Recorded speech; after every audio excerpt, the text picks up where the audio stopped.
السلام عليك يا رسول الله الصلاة والسلام عليك يا حبيب الله الصلاة والسلام عليك يا شافع المذنبين الصلاة والسلام عليك يا رحمة للعالمين الحمد لله رب العالمين والعاقبة للمتقين والصلاة والسلام على سيد أشراف الأنبياء والمرسلين وعلى آله وصحابه أجمعين আল্লাহ সুবহানাহু তাআলার দরবারে আমরা প্রথমে শুকরিয়া জ্ঞাপন করে নিচ্ছি যে আল্লাহ সুবহানাহু তাআলা আজকের এই জুম্মার দিনে আমাদেরকে মসজিদে হাজির হওয়ার মতো তৌফিক দিয়েছেন। সেই মনিবের দরবারে আমরা প্রাণ খুলে শুকরিয়া জ্ঞাপন করে নিচ্ছি। সকলে বলছি আলহামদুলিল্লাহ।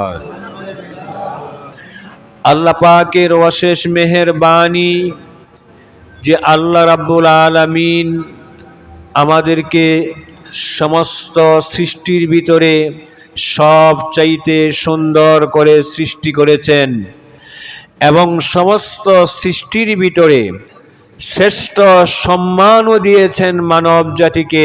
ওয়ালাকাদ কাররামনা বনি আদম, মানব জাতিকে আমি সম্মানিত করেছি। এই পৃথিবীতে আমাদেরকে হেদায়েতের জন্য আল্লাহ রাব্বুল আলামিন যুগে যুগে নবী রাসূলদেরকে পাঠিয়েছেন।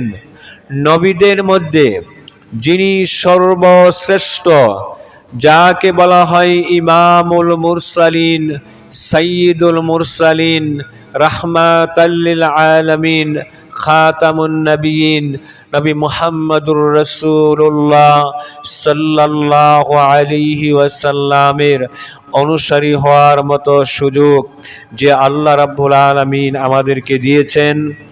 এজন্য আমরা প্রাণ খুলে আল্লাহর দরবারে শুকরিয়া জ্ঞাপন করে নিচ্ছি। সকলে বলছি আলহামদুলিল্লাহ। আল্লাহ রাব্বুল আলামিন আমাদেরকে শ্রেষ্ঠ নবী, নবীদের মধ্যে যিনি সর্বশ্রেষ্ঠ, যাকে ইমামুল মুরসালিন, সমস্ত নবীদের ইমাম বলা হয়, ওই নবীর উম্মত আল্লাহ রাব্বুল আলামিন আমাদেরকে বানিয়েছেন। আর অথচ আমরা এত হতভাগা, ওই নবীর উম্মত হয়ে আমরা কিভাবে নবীর সম্মানকে ভুলণ্ঠিত করা যায়, নবীর সম্মানকে কিভাবে নিচু নামানো যায়, এই আপ্রাণ চেষ্টা আমরা করে থাকি। আজকে সহিহ বুখারী শরীফের একটি হাদিস, এই হাদিস নিয়ে আমরা একটু আলোচনা করব। সহিহ বুখারী শরীফ দ্বিতীয় খণ্ডের 1054 পৃষ্ঠা 6830 নম্বর হাদিস। এখানে আসছে, আন হুযায়ফা ইবনে ইয়ামিনী ক্বালা ইন্নাল মুনাফিকিনা আল ইয়াওমা শাররা মিনহুম আলা আহাদিন নবী সাল্লাল্লাহু আলাইহি ওয়াসাল্লাম কানু ইয়াওমা ইযিন ইউসিররুনা আল ইয়াওমা ওয়া ইয়াহজারুন, রাওয়াহুল বুখারী। হুযায়ফা ইবনে ইয়ামান রাদিয়াল্লাহু তাআলা আনহু থেকে বর্ণিত, তিনি বলেন, বর্তমান যুগের মুনাফিকরা নবী করিম সাল্লাল্লাহু আলাইহি ওয়াসাল্লামের যুগের মুনাফিক চাইতেও জঘন্য। কেননা সে যুগে তারা মুনাফিকি করত গোপনে, আর আজ তারা প্রকাশ্যে। সহিহ বুখারী শরীফের এই হাদিস থেকে আমরা কি বুঝতে পেলাম?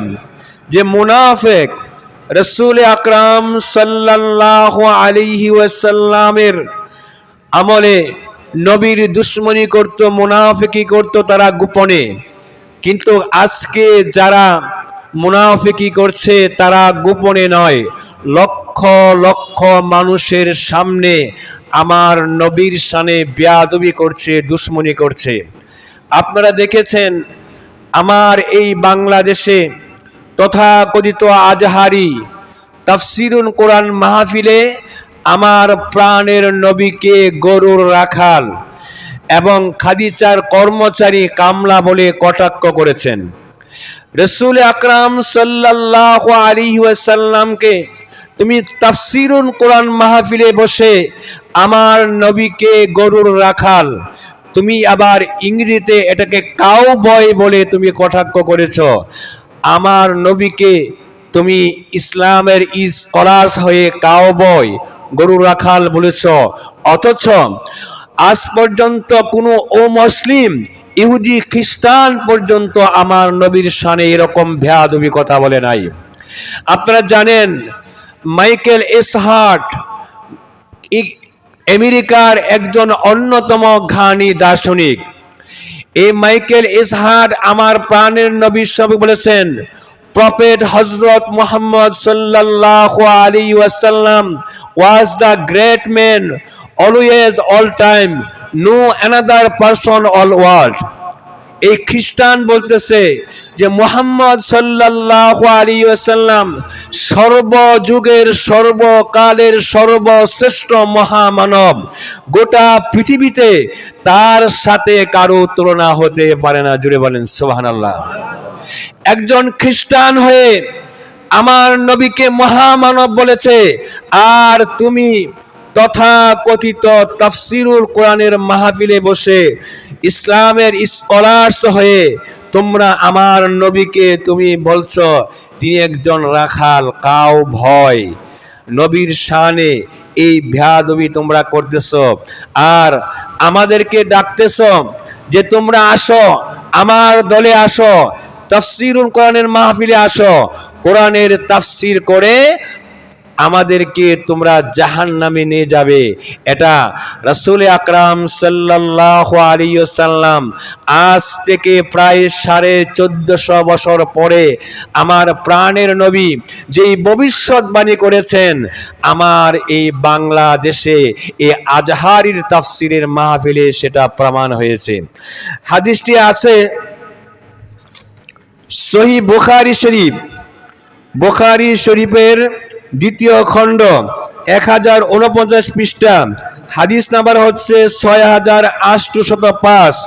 এই হাদিসে রাসূল আকরাম সাল্লাল্লাহু আলাইহি ওয়াসাল্লাম বলেছেন, জাহান্নামের প্রতি আহ্বানকারী এক সম্প্রদায় হবে, যে ব্যক্তি তাদের আহ্বানে সাড়া দেবে তাকে তারা জাহান্নামে নিক্ষেপ করে ছাড়বে। জুড়ে বলেন নাউজুবিল্লাহ। আমার প্রাণের নবী বলেছেন আজ থেকে 1450 বছর আগে যে এমন একটা সম্প্রদায় আসবে যারা তোমাদেরকে আহ্বান করে ডাকবে, তোমরা আমাদের সাথে আসো। তোমরা যদি তাদের সাথে যাও তাহলে তোমাদেরকে তারা জাহান্নামে নিক্ষেপ করে ছাড়বে। এই আপনারা বলতে পারেন আজহারি সে তো কোরআনের তাফসির পড়ে, কোরআনের কথা বলে, তাহলে কোরআনের কথা বলার পরে আমরা কোরআনের কথা অনুসরণ করে আমরা জাহান্নামে যাব কেন? তার জবাবও আমার প্রাণের নবী দিয়েছেন। আগে বলেন সুবহানাল্লাহ। রাসূল আকরাম সাল্লাল্লাহু আলাইহি ওয়াসাল্লাম 1450 বছর আগে এর জবাব দিয়েছেন। সহিহ মুসলিম শরীফ প্রথম খণ্ড 343 পৃষ্ঠা 16তম লাইন। এই হাদিসে রাসূল আকরাম সাল্লাল্লাহু আলাইহি ওয়াসাল্লাম বলেছেন, আবু যর রাদিয়াল্লাহু তাআলা আনহু থেকে বর্ণিত, তিনি বলেন রাসূলুল্লাহ সাল্লাল্লাহু আলাইহি ওয়াসাল্লাম বলেছেন, আমার পর আমার উম্মতের থেকে অথবা অচিরেই আমার পর আমার উম্মত থেকে এক কওম আবির্ভাব হবে যারা কোরআন পাঠ করবে কিন্তু কোরআন তাদের কণ্ঠনালী অতিক্রম করবে না। তারা দিন থেকে বেরিয়ে যাবে যেমন বেরিয়ে যায় তীর তার লক্ষ্যস্থল ভেদ করে। এরপর তারা আর দ্বীনের দিকে ফিরে আসবে না। তারা সৃষ্টির জগতের সর্বনিকৃষ্ট লোক এবং তাদের স্বভাবও হবে নিকৃষ্ট। জোরে বলেন নাউজুবিল্লাহ। রাসূল আকরাম সাল্লাল্লাহু আলাইহি ওয়াসাল্লাম এই মুসলিম শরীফের হাদিসে বলেছেন যে তারা কোরআন তেলাওয়াত করবে, কোরআন পাঠ করবে, কিন্তু তাদের এই কোরআন এই কণ্ঠনালীর নিচে প্রবেশ করবে না, শুধু মুখ দিয়ে তারা কোরআন পড়বে। এই কণ্ঠনালী না দেওয়ার কারণে তারা ইসলাম থেকে, ঈমান থেকে এমনভাবে বের হয়ে যাবে, তীর যেমন তার ধনুক থেকে বের হয়ে যায়, তারা ইসলাম থেকে সেইভাবে বের হয়ে যাবে, আর কখনো তারা ইসলামের ভিতরে প্রবেশ করবে না। রাসূল আকরাম সাল্লাল্লাহু আলাইহি ওয়াসাল্লাম 1450 বছর আগে যেই কথাগুলো বলেছেন, আজকে আমরা বাস্তবে তার প্রমাণ আমরা দেখতেছি। তারাও তো কোরআন পাঠ করে, কোরআনের তাফসীর করে, কিন্তু কোরআনের তাফসীর করার পরও তারা গুমরাহ এবং পথভ্রষ্ট হবে কেন, সেটাও আমার প্রাণের নবী বলেছেন। আগে বলেন সুবহানাল্লাহ।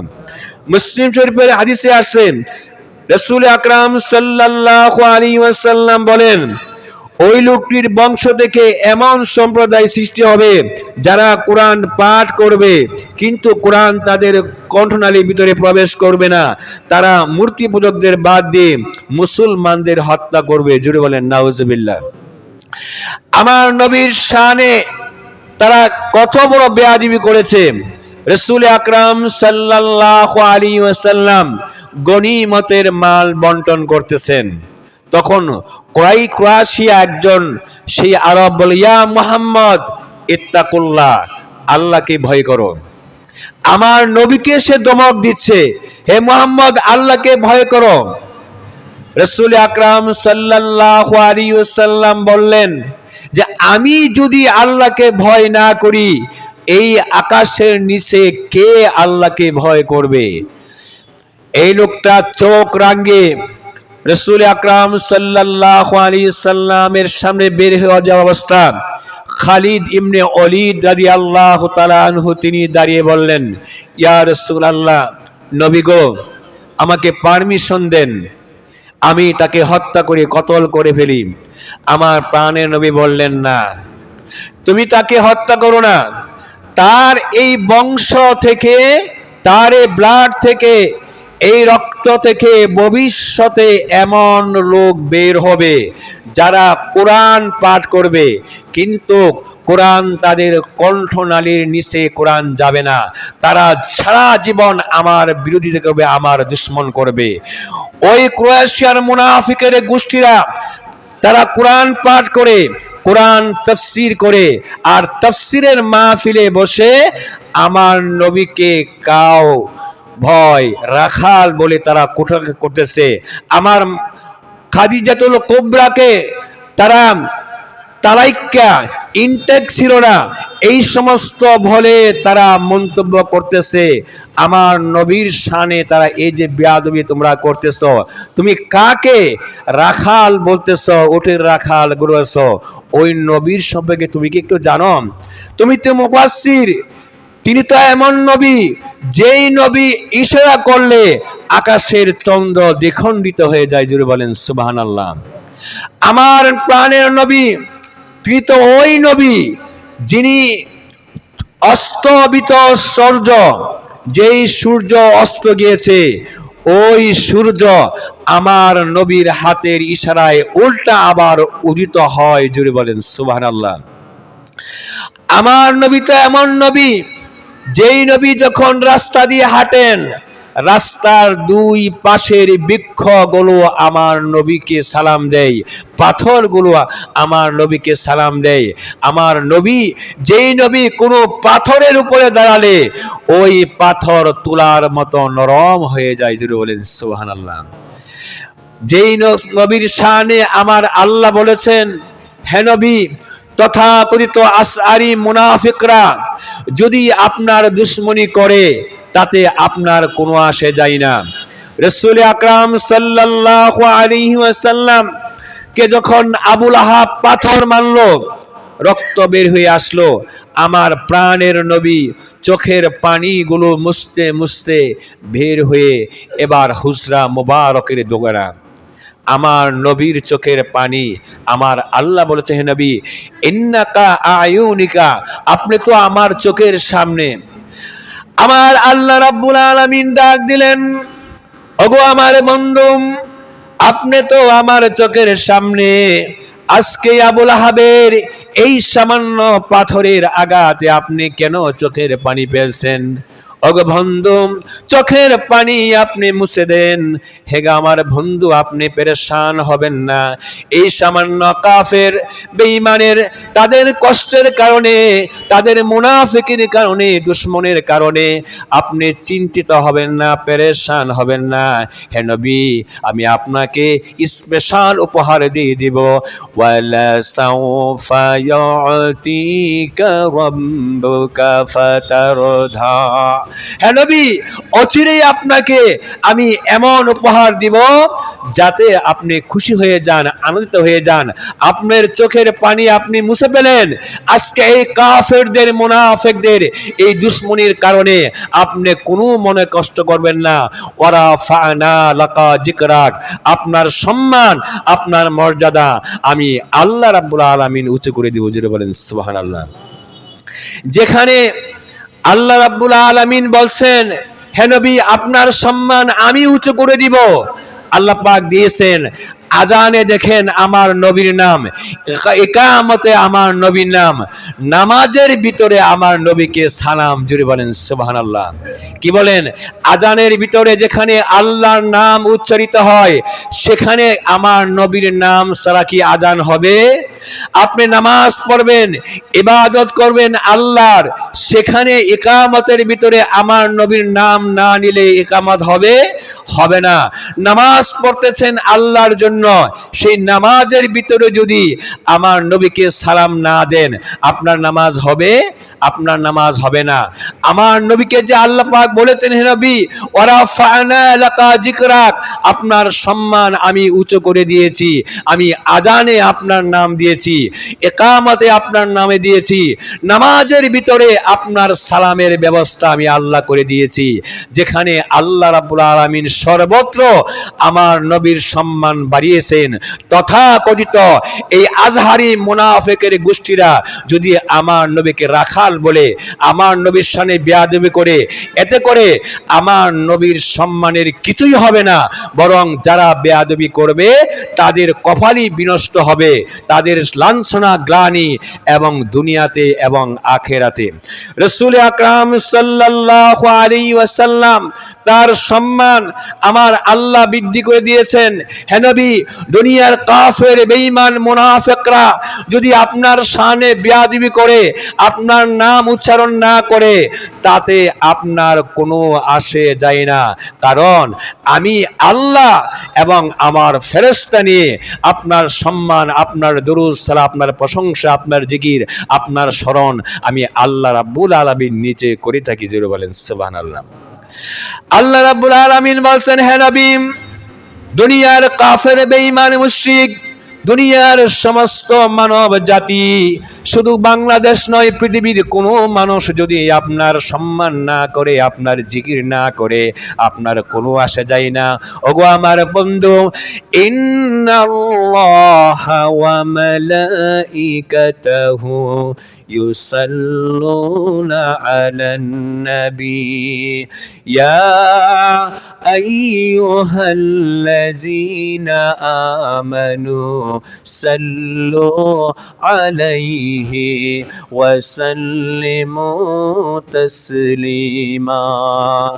আল্লাহ রাব্বুল আলামিন বলছেন, হে নবী, আমি আল্লাহ রব আমার ফেরেশতা নিয়ে আপনার দুরূদ পড়ি, আপনার স্মরণ করি, আপনার প্রশংসা, আপনার কীর্তন আমি আল্লাহ করে থাকি।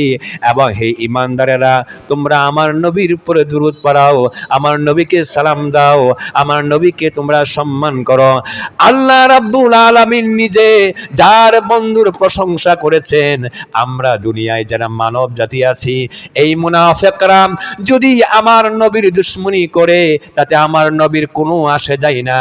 কারণ হচ্ছে আমার আল্লাহ রাব্বুল আলামিন তার বন্ধুর সম্মান আমার আল্লাহ উঁচু করে দিয়েছেন। জুড়ে বলেন সুবহানাল্লাহ।